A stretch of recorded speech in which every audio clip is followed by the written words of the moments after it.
Solemne profesión de fe, pronunciada por el Sumo Pontífice San Pablo VI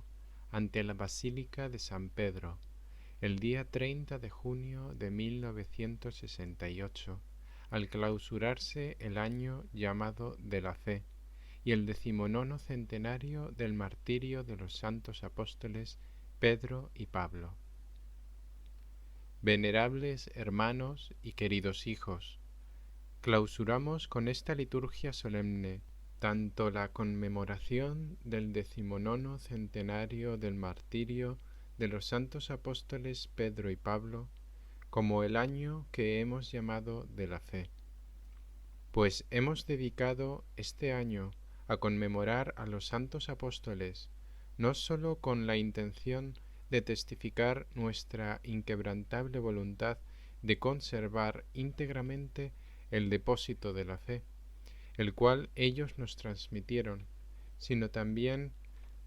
con la de robustecer nuestro propósito de llevar la misma fe a la vida en este tiempo, en que la Iglesia tiene que peregrinar en este mundo.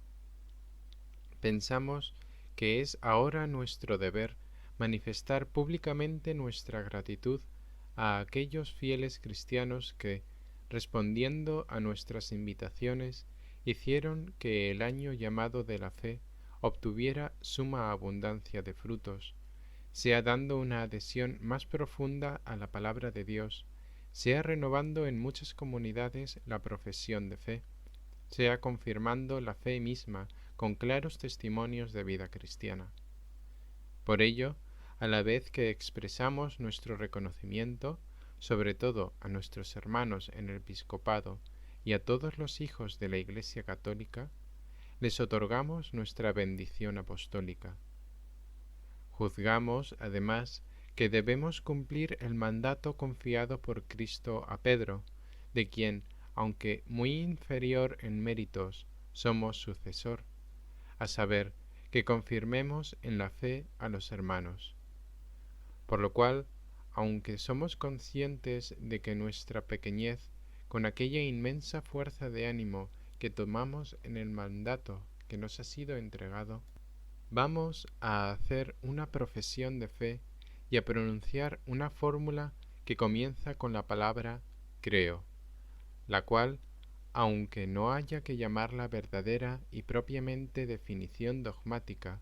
sin embargo, repite sustancialmente, con algunas explicaciones postuladas por las condiciones espirituales de esta nuestra época, la fórmula nicena,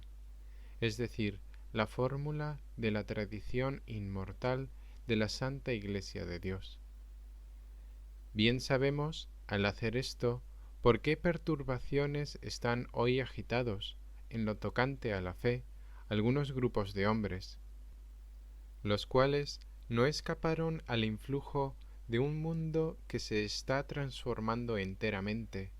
en el que tantas verdades son o completamente negadas o puestas en discusión. Más aún, vemos incluso a algunos católicos como cautivos de cierto deseo de cambiar o de innovar.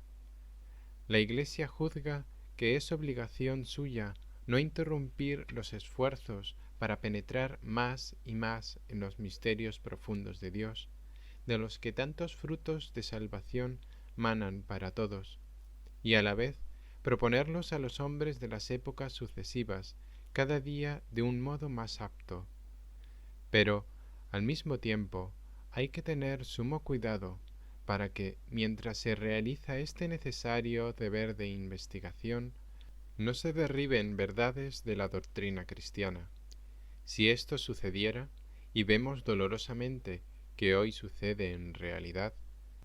ello llevaría la perturbación y la duda a los fieles ánimos de muchos. A este propósito, es de suma importancia advertir que, además de lo que es observable y de lo descubierto por medio de las ciencias, la inteligencia que nos ha sido dada por Dios,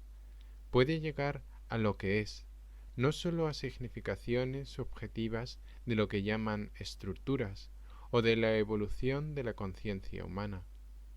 Por lo demás,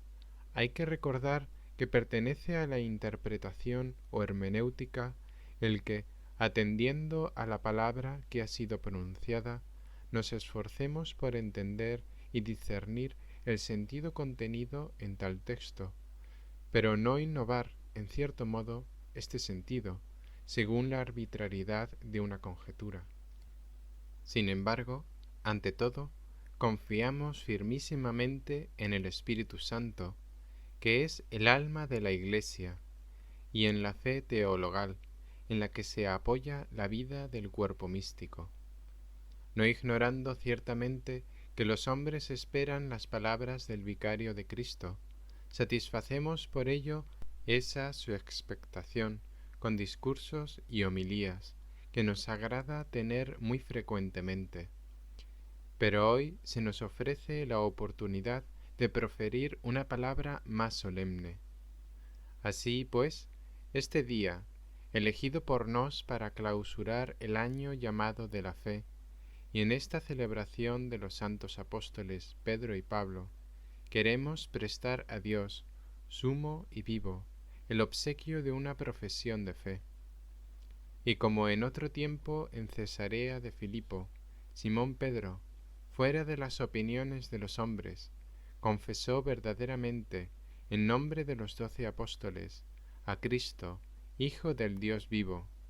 Así hoy su humilde sucesor y pastor de la Iglesia universal, en nombre de todo el pueblo de Dios, alza su voz para dar un testimonio firmísimo a la verdad divina, que ha sido confiada a la Iglesia para que la anuncie a todas las gentes. Queremos que esta nuestra profesión de fe sea lo bastante completa y explícita para satisfacer de modo apto a la necesidad de luz que oprime a tantos fieles y a todos aquellos que en el mundo, sea cual fuere el grupo espiritual al que pertenezcan, buscan la verdad. Por tanto, para gloria de Dios omnipotente y de nuestro Señor Jesucristo, poniendo la confianza en el auxilio de la Santísima Virgen María y de los bienaventurados apóstoles Pedro y Pablo, para utilidad espiritual y progreso de la Iglesia, en nombre de todos los sagrados pastores y fieles cristianos, y en plena comunión con vosotros, hermanos e hijos queridísimos, pronunciamos ahora esta profesión de fe. Profesión de fe. Creemos en un solo Dios, Padre, Hijo y Espíritu Santo, Creador de las cosas visibles, como es este mundo en que pasamos nuestra breve vida, y de las cosas invisibles, como son los espíritus puros, que llamamos también ángeles, y también Creador en cada hombre del alma espiritual e inmortal. Creemos que este Dios único es tan absolutamente uno en su santísima esencia como en todas sus demás perfecciones, en su omnipotencia, en su ciencia infinita, en su providencia, en su voluntad y caridad. Él es el que es, como él mismo reveló a Moisés. Él es amor, como nos lo enseñó el apóstol Juan, de tal manera que estos dos nombres, ser y amor,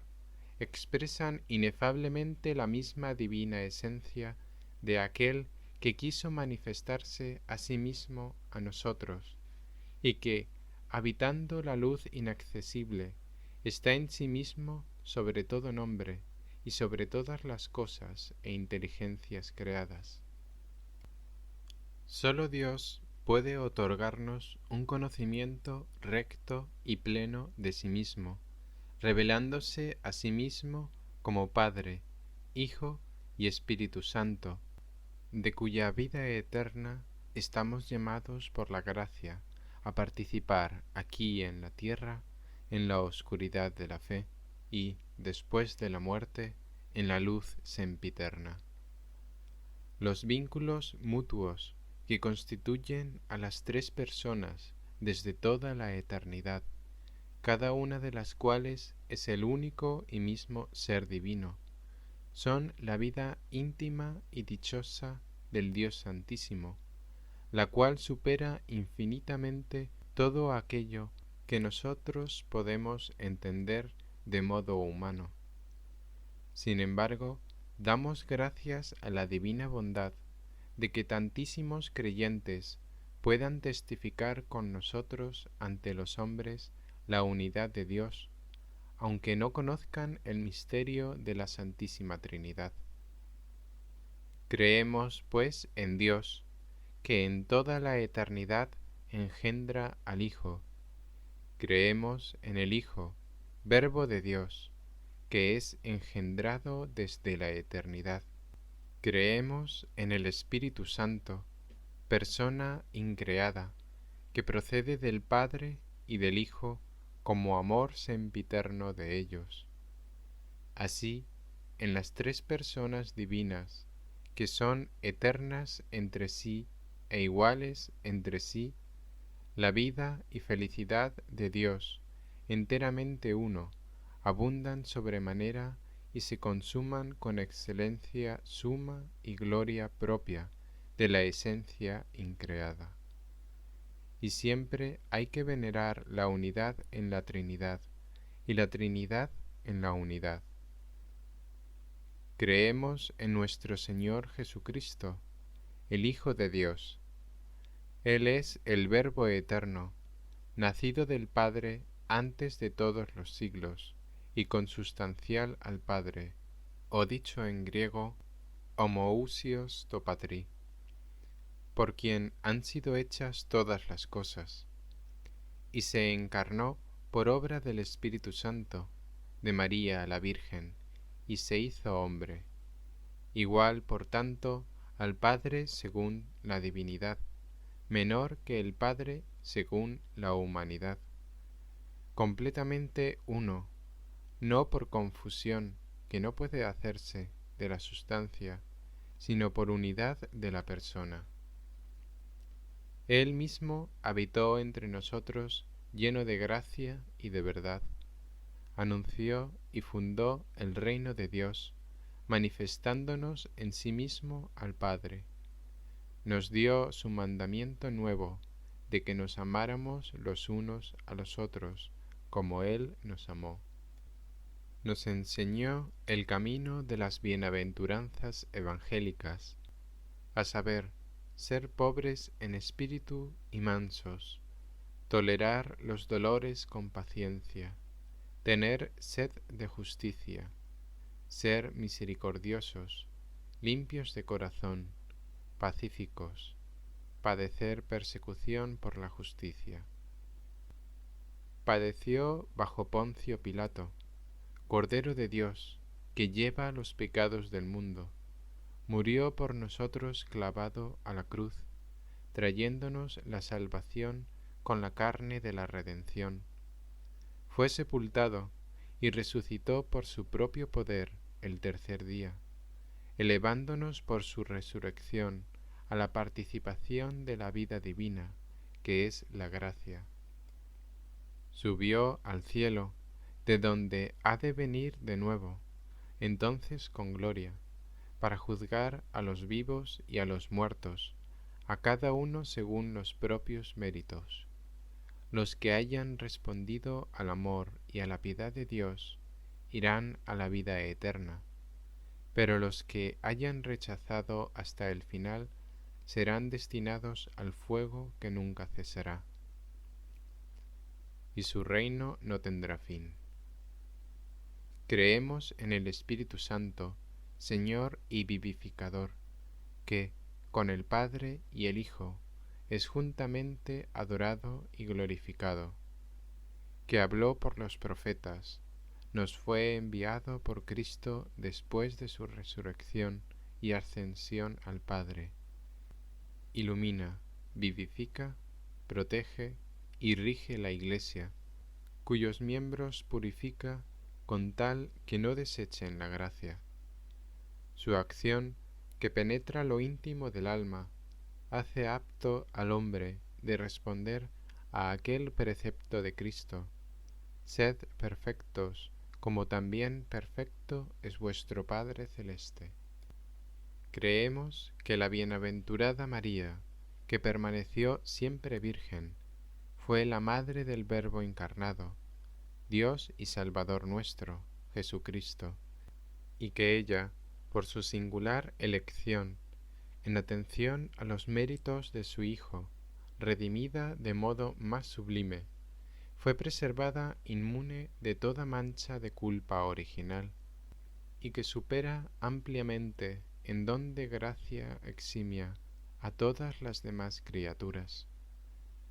Ligada por un vínculo estrecho e indisoluble al misterio de la Encarnación y de la Redención, la Beatísima Virgen María, Inmaculada, terminado el curso de la vida terrestre, fue asunta en cuerpo y alma a la gloria celeste, y hecha semejante a su Hijo, que resucitó de los muertos, recibió anticipadamente la suerte de todos los justos. Creemos que la Santísima Madre de Dios, Nueva Eva, Madre de la Iglesia, continúa en el cielo, ejercitando su oficio materno con respecto a los miembros de Cristo, por el que contribuye para engendrar y aumentar la vida divina en cada una de las almas de los hombres redimidos. Creemos que todos pecaron en Adán, lo que significa que la culpa original cometida por él hizo que la naturaleza, común a todos los hombres, cayera en un estado tal en el que padeciese las consecuencias de aquella culpa. Este estado ya no es aquel en el que la naturaleza humana se encontraba al principio en nuestros primeros padres, ya que estaban constituidos en santidad y justicia, y en el que el hombre estaba exento del mal y de la muerte. Así pues, esta naturaleza humana, caída de esta manera, destituida del don de gracia del que antes estaba adornada, herida en sus mismas fuerzas naturales y sometida al imperio de la muerte, es dada a todos los hombres. Por tanto, en este sentido, todo hombre nace en pecado. Mantenemos, pues, siguiendo al Concilio de Trento, que el pecado original se transmite, juntamente con la naturaleza humana, por propagación, no por imitación, y que se halla como principio en cada uno. Creemos que nuestro Señor Jesucristo nos redimió, por el sacrificio de la cruz, del pecado original y de todos los pecados personales cometidos por cada uno de nosotros, de modo que se mantenga verdadera la afirmación del apóstol: donde abundó el delito, sobreabundó la gracia. Confesamos creyendo un solo bautismo instituido por nuestro Señor Jesucristo para el perdón de los pecados, que el bautismo hay que conferirlo también a los niños, que todavía no han podido cometer por sí mismos ningún pecado, de modo que, privados de la gracia sobrenatural en el nacimiento, nazcan de nuevo del agua y del Espíritu Santo a la vida divina en Cristo Jesús. Creemos en la Iglesia una, santa, católica y apostólica, edificada por Jesucristo sobre la piedra, que es Pedro. Ella es el cuerpo místico de Cristo, sociedad visible, equipada de órganos jerárquicos y, a la vez, comunidad espiritual, iglesia terrestre, pueblo de Dios peregrinante aquí en la tierra, e iglesia enriquecida por bienes celestes, germen y comienzo del reino de Dios, por el que la obra y los sufrimientos de la redención se continúan a través de la historia humana, y que con todas las fuerzas anhela la consumación perfecta, que ha de ser conseguida después del fin de los tiempos en la gloria celeste. Durante el transcurso de los tiempos, el Señor Jesús forma a su Iglesia por medio de los sacramentos que emanan de su plenitud, porque la Iglesia hace por ellos que sus miembros participen del misterio de la muerte y la resurrección de Jesucristo, por la gracia del Espíritu Santo, que la vivifica y la mueve. Es, pues, santa, aunque abarque en su seno pecadores, porque ella no goza de otra vida que de la vida de la gracia. Sus miembros, ciertamente, si se alimentan de esta vida, se santifican. Si se apartan de ella, contraen pecados y manchas en el alma, que impiden que la santidad de ella se difunda radiante, por lo que se aflige y hace penitencia por aquellos pecados, teniendo poder de librar de ellos a sus hijos por la sangre de Cristo y el don del Espíritu Santo. Heredera de las divinas promesas e hija de Abraham según el Espíritu, por medio de aquel Israel cuyos libros sagrados conserva con amor y cuyos patriarcas y profetas venera con piedad, edificada sobre el fundamento de los apóstoles, cuya palabra siempre viva y cuyos propios poderes de pastores transmite fielmente a través de los siglos en el sucesor de Pedro y en los obispos que guardan comunión con él, gozando finalmente de la perpetua asistencia del Espíritu Santo. Compete a la Iglesia la misión de conservar, enseñar, explicar y difundir aquella verdad que, bosquejada hasta cierto punto por los profetas, Dios reveló a los hombres plenamente por el Señor Jesús. Nosotros creemos todas las cosas que se contienen en la palabra de Dios escrita o transmitida, y son propuestas por la Iglesia o con juicio solemne o con magisterio ordinario y universal, para ser creídas, como divinamente reveladas. Nosotros creemos en aquella infalibilidad de que goza el sucesor de Pedro, cuando, pastor y doctor de todos los cristianos, habla ex cátedra,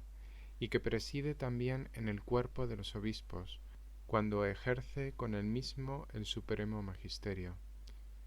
Nosotros creemos que la Iglesia, que Cristo fundó y por la que rogó, es sin cesar una, por la fe y el culto y el vínculo de la comunión jerárquica. La abundantísima variedad de ritos litúrgicos en el seno de esta Iglesia, o la diferencia legítima de patrimonio teológico y espiritual y de disciplinas peculiares, no sólo no dañan a la unidad de la misma, sino que más bien la manifiestan. Nosotros también, reconociendo por una parte que fuera de la estructura de la Iglesia de Cristo se encuentran muchos elementos de santificación y verdad, que como dones propios de la misma Iglesia empujan a la unidad católica, y creyendo, por otra parte, en la acción del Espíritu Santo, que suscita en todos los discípulos de Cristo el deseo de esta unidad, esperamos que los cristianos, que no gozan todavía de la plena comunión de la única Iglesia, se unan finalmente en un solo rebaño con un solo pastor. Nosotros creemos que la Iglesia es necesaria para la salvación, porque sólo Cristo es el mediador y el camino de la salvación,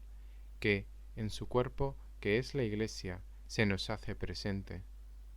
Pero el propósito divino de salvación abarca a todos los hombres, y aquellos que, ignorando sin culpa el Evangelio de Cristo y su Iglesia, buscan, sin embargo, a Dios con corazón sincero y se esfuerzan, bajo el influjo de la gracia, por cumplir con obras su voluntad, conocida por el dictamen de la conciencia, ellos también, en un número ciertamente que sólo Dios conoce, pueden conseguir la salvación eterna.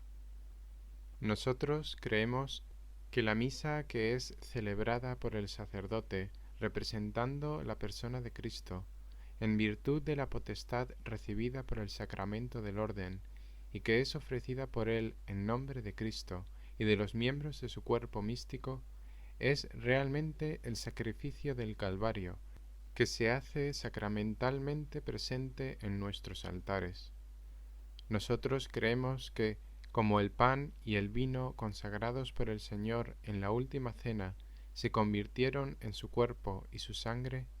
que enseguida iban a ser ofrecidos por nosotros en la cruz,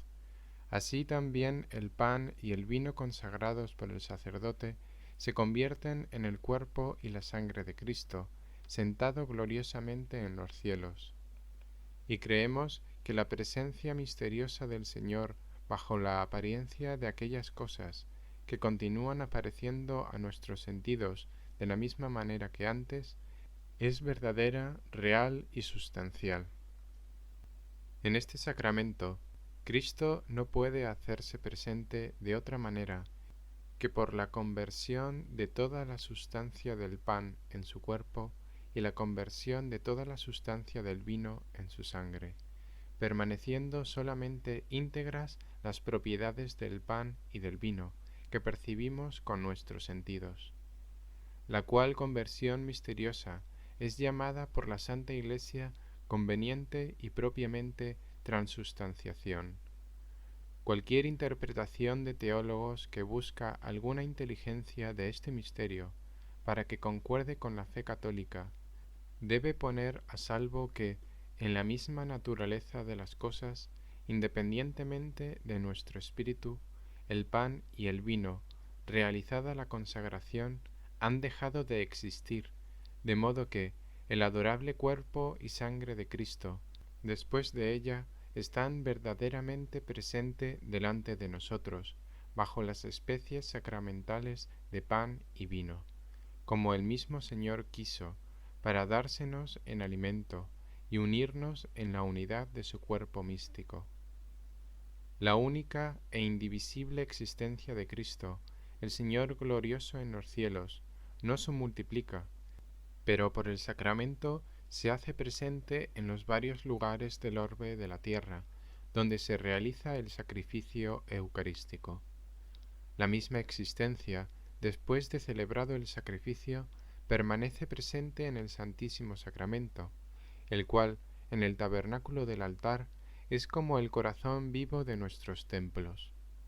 Por lo cual estamos obligados, por obligación ciertamente suavísima, a honrar y adorar en la hostia santa que nuestros ojos ven, al mismo Verbo encarnado, que ellos no pueden ver,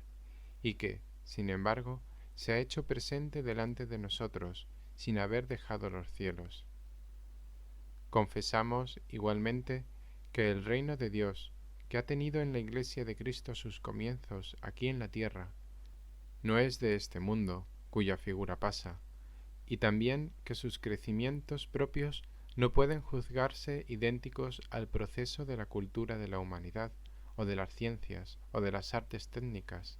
sino que consiste en que se conozcan cada vez más profundamente las riquezas insondables de Cristo,